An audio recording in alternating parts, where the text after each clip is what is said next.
1998 está marcado na memoria colectiva de Vilagarcía como o ano no que se instaurou na cidade toda unha tradición. 25 anos despois, a vila vivirá o grande a súa toma das uvas, coa que reciben o ano novo 12 horas antes. Un ano moi simbólico nesta 25 edición desta toma das uvas, que a verdade, despois sei de máis sitios que o están realizando como nós, pero nós os vilagarcianos fomos os primeiros. En a conmemoración deste 25 aniversario da toma das uvas prometen moitas sorpresas. A cita arrancará xa ás 11 nun acto conducido por Carlos Blanco e Erea Hierro, no que aproveitarán tamén para botar a vista atrás e ver como foi mudando todo neste tempo. Este ano que nos vamos a encargar un poquinho de rebobinar, ir hacia ese 1998, xa o século pasado, onde naceu esta festa. E con uvas, cava e gominolas darán a benvida ao 2026 ás 12 do mediodía. A partir de aí, moita música e tamén sorpresas. Tamén haberá outro que este sorpresa, non o vamos a desvelar, tamén de outra agrupación de Vilagarcía.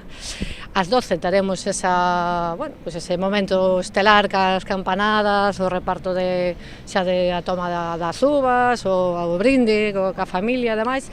Despois teremos, xustiño despois, empezado o concerto de Somoza Trío, que tamén nos gusta moito presumir deles, que son un grupo con moitísimo éxito que naceu en Vilagarcía, e despois, xa casi rematando o concerto, pois teremos un pasarrúas de Nelson Quinteiro. Ademais, coincidindo con este 25 aniversario, o Concello ten previsto unha posta en escena especial con eses globos que nun primeiro momento ían soltar. Dio o alcalde que eran respectuosos coa contorna, pero que vista a polémica, decidiron darlle unha volta. Como queremos que todo o mundo este contento, poida asistir a nosa festa e que non ninguén se sinta excluído da festa, pois o elemento que se vai a facer, o elemento decorativo vai a estar, porque, repito, é unha ocasión especial, pero non se vai a soltar e se vai a reutilizar despois en outro espacio.